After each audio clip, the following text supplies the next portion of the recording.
अस्सलाम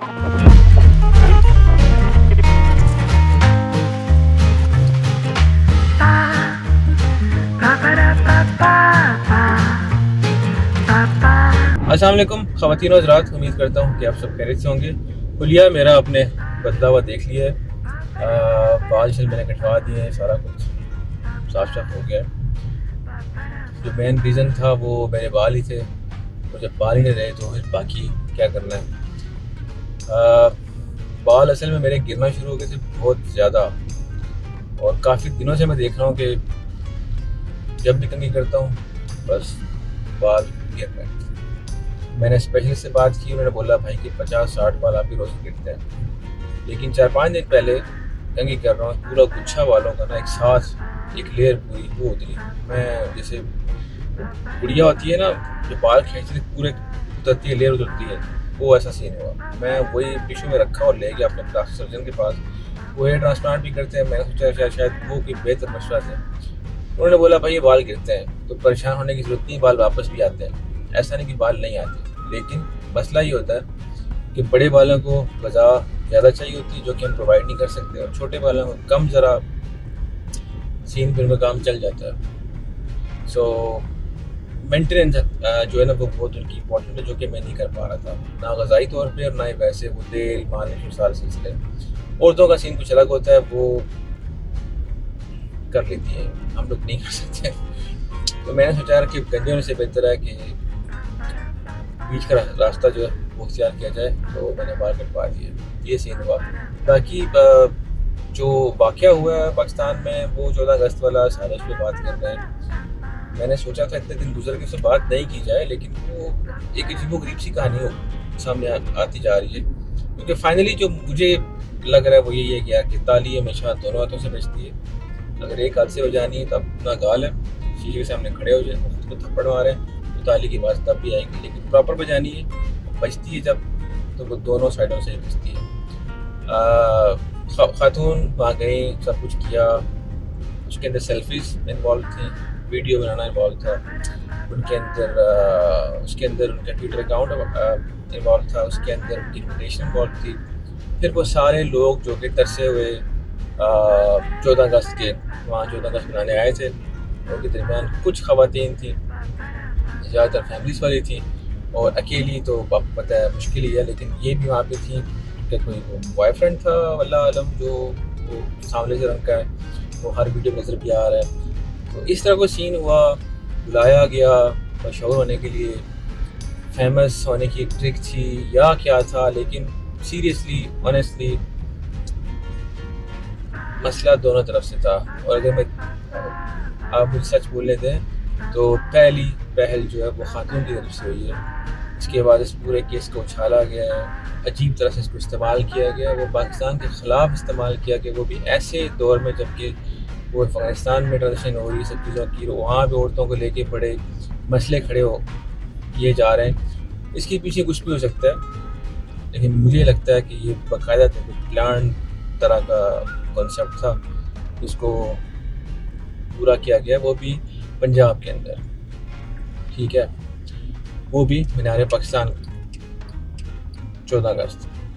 आगे आप समझदार हैं। सो अगर नॉर्मली देखो तो दोनों का कसूर है, सोसाइटी का कसूर हमारा है। हमने उसको रोकने की कोशिश नहीं की, रोकने की कोशिश भी की है तो वो सामने कभी नहीं लाया जाएगा, क्योंकि वो पॉजिटिव चीज़ है पाकिस्तान के बारे में, पाकिस्तान के लोगों के बारे में, उसको हमारा मीडिया कभी आगे नहीं लाएगा। क्योंकि जब पॉजिटिविटी होगी तो लोग देखेंगे नहीं, नेगेटिविटी को, शोर शराबे को, गलत हरकत को हम लोग देखना पसंद करते हैं स्क्रीन के ऊपर। तो उसी चीज़ को उजागर किया जाता है। ये सारा वाक़या था जो मुझे समझ में आ रहा है।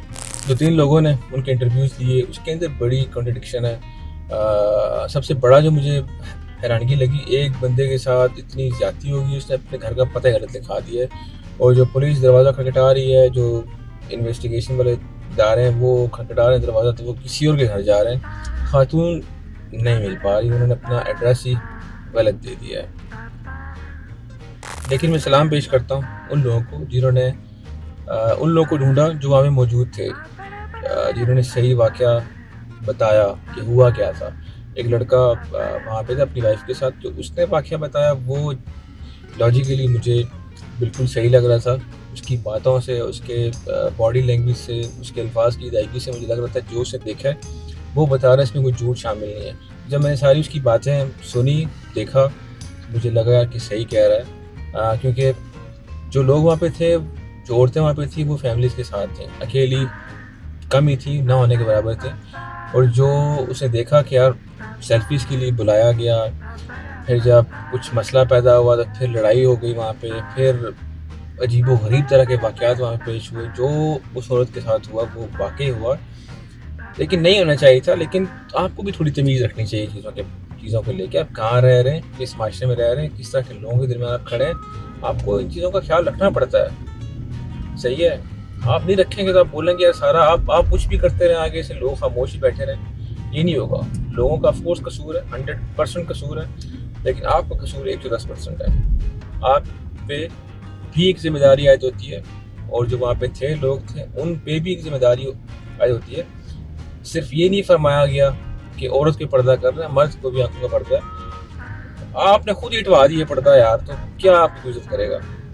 और जो नहीं करते उनको अगर कुछ हो भी रहा हो ना, तब भी उनको अपनी नज़रें नीचे रखनी चाहिए, इस चीज़ को इग्नोर करना चाहिए। साफ साफ ये शैतान का सिलसिला सारा जितनी जल्दी समझ में आ जाए उतने हम सब के लिए अच्छा है। लेकिन पहले भी सोशल मीडिया नेटवर्क्स थे, फेसबुक था, इंस्टाग्राम था, सारा कुछ था। इस कदर गंदगी नहीं थी जितनी टिकटॉक ने आके मचा दी है। अगर इसका सद्देबाब ना किया गया टाइम पे तो यार चीज़ें बड़ी ख़राब हो जाएंगी। बच्चे हमारे ख़राब हो रहे हैं। बच्चे वीडियो शेयर करते हैं और 4-4, 5-5 साल के बच्चे यार वो लव कोट्स बोल रहे हैं, अजीबो-गरीब तरह की बातें कर रहे हैं। जो अभी से लव कोट्स बोल रहे हैं उनको फिर बालिग आप 18 का तो नहीं कह सकते, वो 10 साल के बालिग हो जाएंगे, फिर उनका 12 साल का बच्चा भी होगा। ला हौला वला कुव्वता इल्ला बिल्लाह। लेकिन ये हकीकत है, आप इस बात को समझे ना समझें, आप यूरोप में देख लें, बड़े बड़े कम उम्र के सारे सीन होते हैं, और मैं बड़ा अजीब सा लगता है यार सब कुछ देख के। लेकिन बात वही है, एक तो हमारा कानून बिल्कुल भी अच्छा नहीं है, बिल्कुल भी स्ट्रेट फॉरवर्ड नहीं है इन चीज़ों को लेके। हम डरते रहते हैं कि हमने किसी को सज़ा दी तो वेस्ट क्या कहेगा, पता नहीं क्यों। फिर जो चीज़ ख़राब है उसको यार बंद कर दो यार, उसकी जान छुड़ा दो, उससे अपनी नस्लें ठीक करो। नहीं, वो नहीं करना। वो प्रेशर में आके हम लोग फिर उसको खोल देते हैं, फिर वो बंद पड़ता है, और फिर कोई वाक़या होता है, फिर बंद होता है, 2 हफ्ते बाद फिर प्रेशर पड़ता है, और फिर सब कुछ सही जाता है। इस दफ़ा भी यही होता है, इस दफ़ा तो बंद ही नहीं होता। और सबसे जो हैरत वाली बात है ना, वो जो हमारे सेलिब्रिटीज़ हैं, जो सितारे हैं, जिन्हें ट्विंकल ट्विंकल लिटिल स्टार कहते हैं, लिटिल तो नहीं है, बड़े बड़े सितारे हैं सारे, वो जब बिना सोचे समझे ना किसी आग में कूद पड़ते हैं, और वो मैं उसके हक़ में बात कर रहा हूँ। औरतों के हकूक़ जी, मर्दों के हकूक़ तो है होता ही नहीं है, औरतों के हकूक़ भी ज़्यादती होगी। भाई देखो तो सही हो क्या रहा है। ज़रूरी नहीं कि आपको जो लगता हो गलत है वही गलत है। थोड़ा सा इंसान सब्र रखता है, चीज़ों को जज करते हैं, इन्वेस्टिगेट होती है, उसके बाद आप बात करो, किसी हक़ में फ़ैसला दो, समझ आती है। बस बेनथे बैल की तरह किसी के पीछे भाग जाओ, और लोग जो आपके फैंस हैं फिर आपको पोस्ट फॉलो करते हैं, मज़ीद गंद पड़ता है। इन सब लोगों पे बड़ी जिम्मेदारी आयद होती है मुंह से बात निकालने से पहले कि क्या बात कर रहे हैं, इसके बारे में सोचें तो सही यार। आपके किसी जुमले की वजह से कितने लोग आपको फॉलो करते हैं, और वो वैसा ही करते हैं जो आप लोग कहते हैं। एक बंदा राय कायम कर लेता है अपनी, लेकिन नहीं, नंबर गेम है सारी, नंबर तो बनाने हैं हमने। तो जो भी ऑल फॉलो में मिलेगा हम उस पर बात करते हैं, और दैट्स इट। हमारा जो इंस्टाग्राम अकाउंट है, ट्विटर अकाउंट है, फेसबुक फैन पेजेस हैं, फिर वो गर्म हो जाते हैं, रश पड़ जाता है ना। हर बंदा हर चीज़ को कैच कराने के लिए बैठा है यहाँ पे। ये बात समझ में आ जानी चाहिए आवाम को रिएक्ट करने से पहले, क्योंकि सारे अपने फ़ायदे के लिए बात कर रहे होते हैं मीडिया के ऊपर। किसी को किसी का दुख नहीं है। ऑनेस्टली बता दूँ, 10% अपनी 120% मैं बता रहा हूँ, किसी को किसी चीज़ का दुख नहीं होता। सारे सब कुछ कैश करवा रहे होते हैं। ये बात समझने की है। जो हो रहा था वहाँ पे वो भी कैश ही करवाया जा रहा था एक तरह से। लेकिन जो लोग हमारा रिएक्ट करते हैं, हमारी जो वाम एक तबका रिएक्ट करता है इसके बारे में, वो भी कैश ही करवा रहा होता है। फ़ौरन माइक लेके पहुँच जाएंगे, क्या हुआ जी ये, और जिन इदारों का काम है उन्हें काम करने दो। लेकिन एक इसका पॉजिटिव पहलू भी यही है कि हमारे इदारे सही तरह काम करते ही नहीं है। तो ये जो ये लोग हैं जो माइक लेके पहुँचते हैं, ये कम से कम उसको स्क्रीन पे लेके आते हैं, फिर इदारे हरकत में आते हैं। तो यार मेरी गुजारिश है इन इदारों से, गवर्नमेंट से, कि यार अपने सिस्टम को ठीक करें। इन चीज़ों के लिए बाकायदा कोई यूनिट होना चाहिए जो इन चीज़ों को डील करे। वो चीज़ें बढ़ती जा रही हैं, आप जड़ से इनको नहीं काट सकते, ठीक है, कम से कम इनको सही करने के लिए, इन पर नजर रखने के लिए कोई ऐसा सिस्टम बना दो जो टेक केयर कर सके।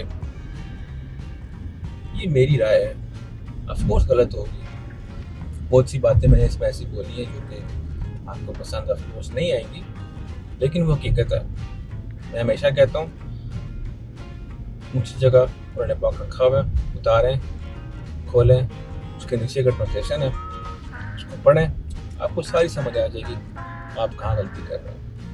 बात बगैर तस्दीक के आगे लेके जाना एक बहुत बड़ा गुनाह है, और जो जो चीज़ें माशरे में हो रही हैं उनके बारे में पहले से लिख दिया गया है।